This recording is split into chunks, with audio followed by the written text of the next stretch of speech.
nakuwa najisikia vibaya. Kwa hiyo kibinadamu, mimi mwanadamu, kuna muda nitatenda vitu, ikifikia stage nikaona sasa mbona mwenzangu kila ninachokifanya kwake kibaya.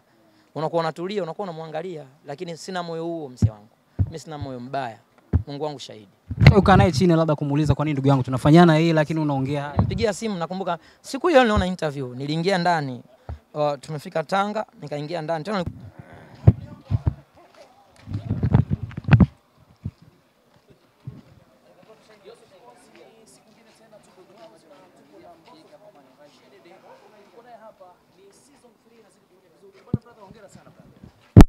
hongera sana kwa maandalizi mazuri, lakini pia hongera kwa albamu inavyofanya vizuri, inapeta sana. Si kitoto, tumeshtuka tukasema tukimbilia hapa brother. Ndio. Kama wili matatu. Nashukuru sana.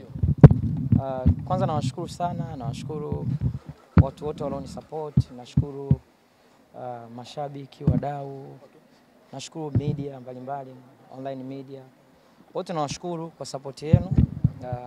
Mmekuwa mstari wa mbele sana kusupport vitu vyangu, kusupport EP yangu, na pengine ningesema nafanya mwenyewe nisingeweza, ila uwepo wenu umesaidia kwa kiasi kikubwa kufikisha room number 3 leo hii hapa tunapopazungumzia. Kwa nawashukuru sana na Mungu awabariki sana kazi zenu. Okay Mbosso, wakati unaachia albamu hii, ulikuwa una nini mbele?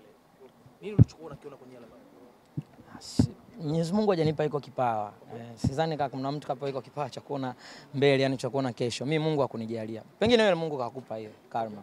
Mimi hajanipa, ila nilikuwa nimejiwekea tu imani ya kwamba itakuwa safari nzuri, mwanzo mzuri wa maisha kwangu mimi na watu wote waliokuwa nyuma yangu na mashabiki zangu wote wanaenda kusikia safari mpya nzuri ya Mbosso Khan. Okay. Comments zimekuwa nyingi sana kwenye mitandao ya kijamii na ni video ambayo uliweza kumuinua. Yaani wakati una perform kwenye moja ya sherehe pale Mlimani City, Rais Mwinyi aliguswa na wimbo ambao ulikuwa unawimba wa Power, akainuka na kucheza kwa furaha. Hebu tuambie moyoni unajisikiaje na ilikuwaje kwaje? Ni faraja. Kuna vitu inakuwa ni faraja sio na kifani, ni furaha ambayo inakuaga haina mithili tunasema. Kwa hiyo nilifurahi kuona ukimwona Mheshimiwa Rais, kumbuka ni Mheshimiwa Rais. Ile Mheshimiwa Rais wa Zanzibar.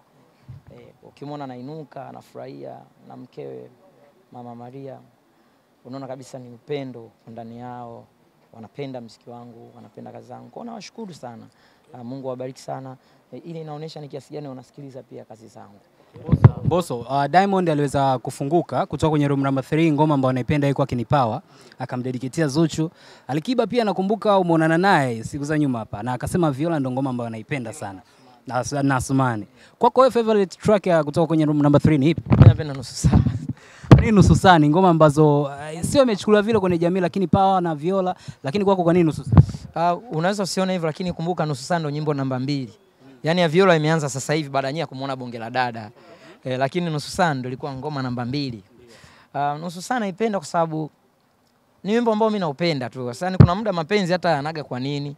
Kwa hiyo mimi naupenda sana Nusu Saa kuliko nyimbo zangu zote. Story behind imejificha Nusu Saa, Mbosso kuipenda Nusu Saa?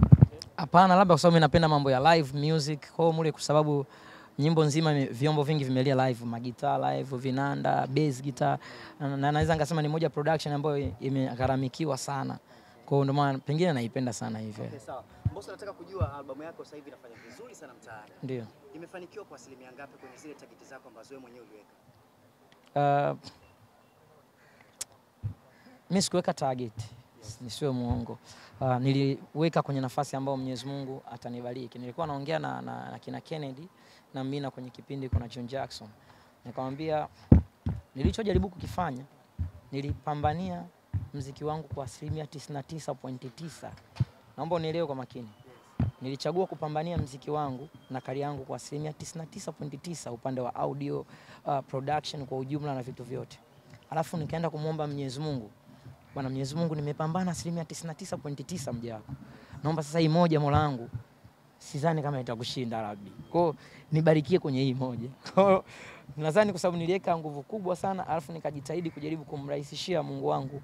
Kwa sababu alishasema jisaidie ili nami nikusaidie. Kwa hiyo ndio maana imekuwa baraka kubwa. Mashabiki nao wakapokea, mkasupport, leo tuko hapa tunaongea vizuri. Mbosso, mimi nataka kujua kitu kimoja kwamba wewe ulikuwa WCB lakini sasa hivi unafanya mambo yako na tunaona the way uko kwa amani kabisa.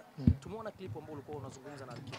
Tuambie, ukaribu ule ulikuwepo ulipokuwa WCB au ni baada ya kuondoka? Umekuwa na ukaribu? Mimi kina Alikiba nipo nao karibu tangu zamani. Yaani tangu zamani tuna ukaribu sana sana. Abdu naweza ngasema Abdu ndo rafiki yangu sana, tunaongea sana, tunataniana sana. Hadi tunaonana, labda nikiwa naenda kuonana na Abdu, nitakutana naye nitasalimiana naye hivyo. Hata ile lolote kia juzi sio karibu, kwa sababu ndugu waandishi jamani, mtu tunaikaga maneno vizuri. Msiseme ukaribu na Alikiba. Mimi nimeenda kwenye chombo chake, nimehojiwa, nimetoka, nimekutana naye, tumesalimiana. Ni baraka. Yani kukutana mwenye chombo, kukutana naye kipindi unaondoka ni baraka. Sasa sana nimekuja hapa, ningekutana leo na Boss Kusaga. Nimeenda Wasafi nikakutana na Diamond. Ni baraka. Kuna namna mkikosea kurepresent inaleta maneno mabaya. Unaona nani kwa kule ulikuwa uzungumzi naye, huku unazungumza naye. Si huku unazungumza hamna. Sisi tunaonana, tunasalimiana, lakini jana ilikuwa bahati. Tunatoka. Na waandishi wa Crown walikuwepo pale na vijana wangu pia walikuwepo pale, tukachukua kama content kuonesha watu bwana alivyofika hapa alikutana na msanii mwenzake, kaka yake legend kwenye muziki na mkurugenzi wa Crown. So, lakini sio mara kwanza kuonekana Kings. Tutegemee chochote kutoka Kings kwa wasanii, hata Alikiba pia umenisaidia. Nafikiri pia unatakiwa mjibu na huyu kwamba sio mara ya kwanza mimi kwenda Kings. Yani mimi nilikuwa studio, mara hii tumeona ready. Same place. Kwa chochote kinaweza kutokea kwa sababu mimi mwanamuziki, nafanya muziki na wao wanamuziki, kwa maisha inabidi yaendelee.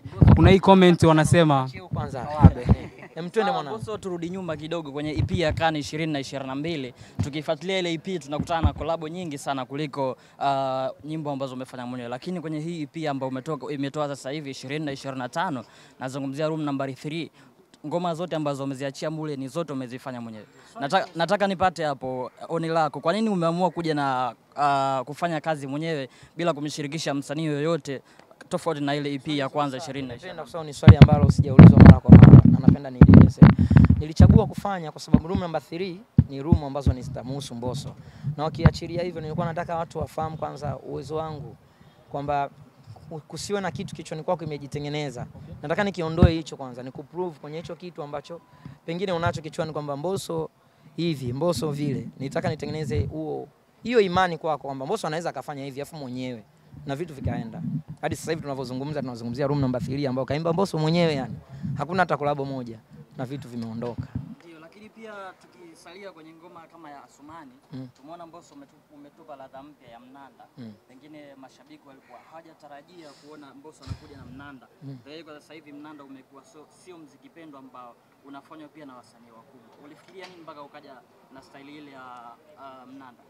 Labda wewe kama ufuatilia, lakini mnanda singeli sasa hivi ni moja ya muziki ambao unapendwa sana.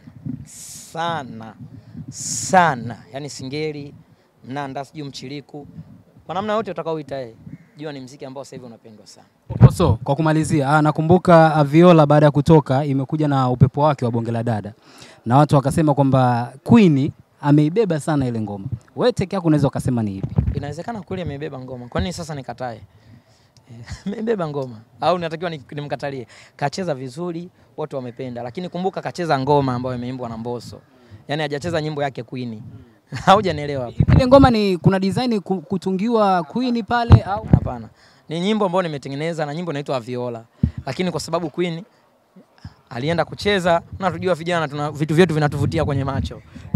Tukapenda kile tulichokiona. Kwa ndo tukaondoka na Queen. Lakini Mbosso unajisikiaje kuona kwa mara nyingine tena unamuibua mtu ambaye anakuwa maarufu anajipatia show sasa hivi wasanii wanamuita? Unajisikiaje kuona issue kama hiyo mzee wangu inatokea tena kwa upande wako mara nyingine? Hiyo ndio ilikuwa target ya mimi kuwa hapa leo, ya mimi kuwa na Kani Music.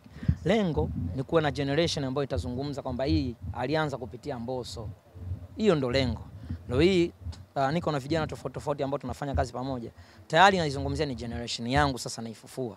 Kesho na kesho kutwa tuchukue na watu wengine na wengine na wengine. Umeona leo hii ukimzungumzia bonge la dada, unaona ni daraja la kutoka kwa Mbosso kaanza na bonge la dada. Hapo pengine tutapata bonge la kaka, labda kaka Chikonda, dada mwembamba. Ndio maisha yanatakiwa yaende hivyo. Ndio maana tulikuwa tunataka hizi nafasi. Lakini pia tumeona kwenye umekuja na Kani Music. Ndio. Lakini watu wengi walitarajia kwamba huenda Kani Music ikawa ni kama record label, lakini wanashangaa ni umesimama mwenyewe kama solo. Ndio. Vipi tutarajie kuwepo kwa wasanii kwenye Kani Music?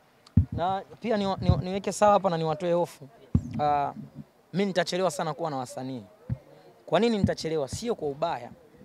Kwa sababu vijana wengi wana ndoto za kufika hapa ambapo sisi tumepata bahati ya kufika na pengine kuwa na ndoto kubwa zaidi.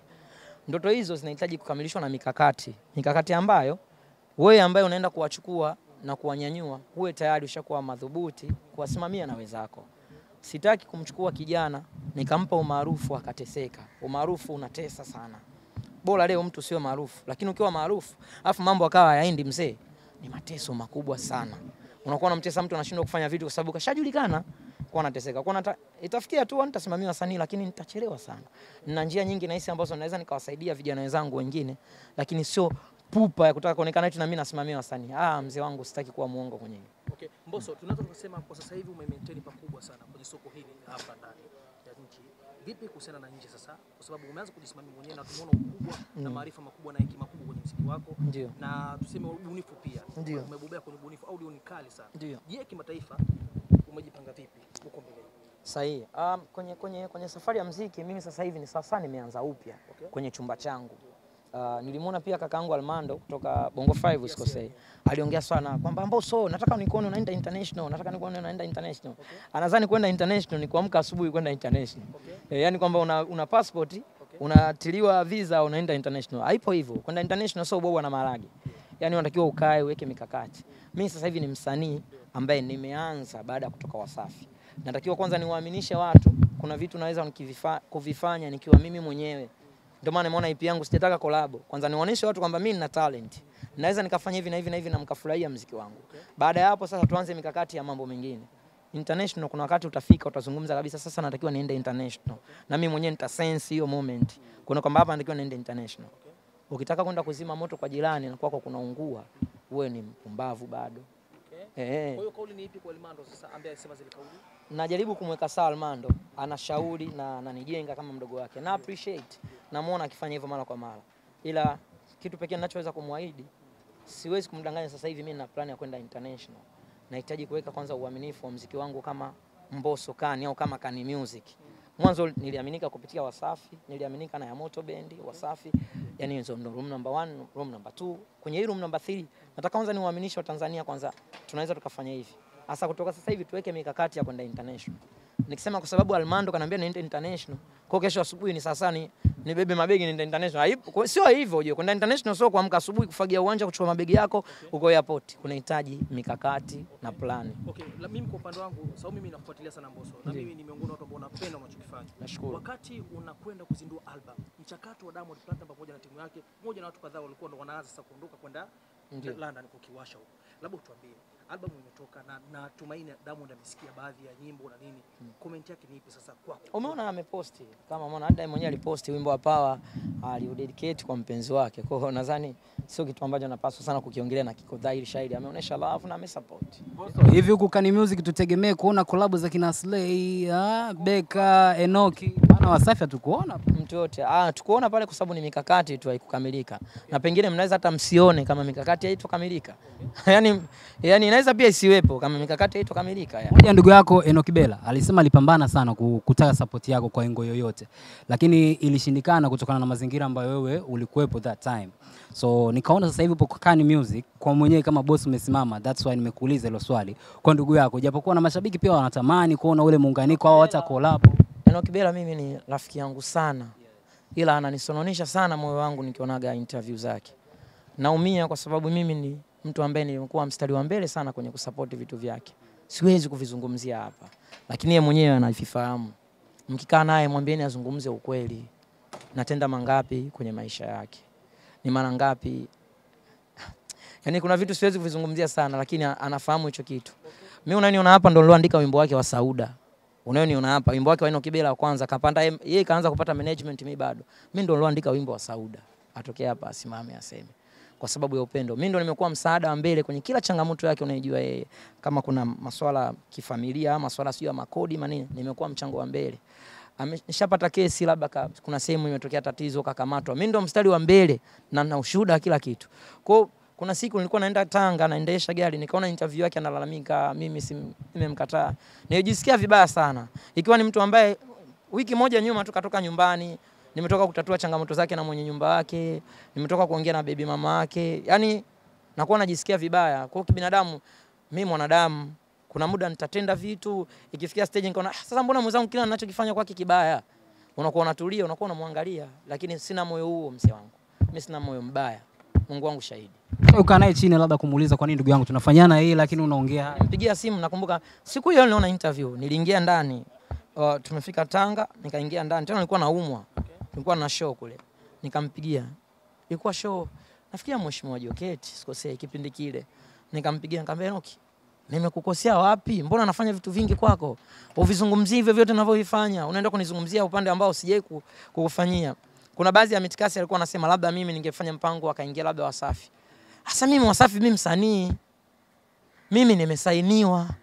Kwa mfano Wasafi wangekuwa na mhitaji na yeye wangemsaini kama nilivyosainiwa mimi. Kwa kuna lawama nyingine zinakuwa zikai vizuri, zinatengeneza sumu tu na chuki. Okay, toa kauli moja tu kusuluhisha hili Mbosso. Kwa kumalizia tu. Kwa kweli sina kauli yote ya kusema. Yaani nafikiri kuna muda ataona tu kabisa kwamba mimi namkosea huyu mchizi basi. Sasa wewe unafikiri kwamba sasa hivi kwa issue ambayo inaendelea depression wasanii kwa depression huenda mshikaji kunayo sasa hivi labda kwenda na sifahamu chochote kakaangu, nisiwe muongo yani. Lakini pia Mbosso, wimbo wako wa Aviola unatumika sana na mashabiki wa Yanga kwa watani wao wa jadi Simba. Kuna namna yote hiyo inakukata? Kwanza wewe Simba Yanga? Mimi Simba. Mimi Simba kusema. Wimbo wako unavyotumia wa Viola kwa matani ya jana. Kwenye utani nikiona Yanga wanatumia wimbo wangu kututania najisikia vibaya kwenye utani, lakini kwenye biashara yangu ya muziki ni kitu kizuri, naona wananisupport. Kwa hiyo nikisema eti nakaa hapa kwa sababu mimi Simba niongee vibaya kuhusu Yanga kutumia wimbo wangu, hata Mwenyezi Mungu hawezi kunibariki. Kile ni kitendo cha kuonesha ni kiasi gani wanaona kwamba mambo ya ushabiki wa mpira ni kitu kingine na mambo ya muziki ni kitu kingine. Tunatakiwa tuwe mashabiki wa muziki, tuwe mashabiki wa mpira, lakini tunapokuja kwenye mapenzi yetu binafsi hapaswi kuingiliwa. Ndio maana Yanga leo hii unaona wana enjoy na Viola na Simba bado mimi ni timu yangu na nitaendelea kuwa Simba. Neno moja kwa Yanga. Nawapongeza tu wameshinda. Inaniuma lakini nitafanyaje tena? Nawapongeza.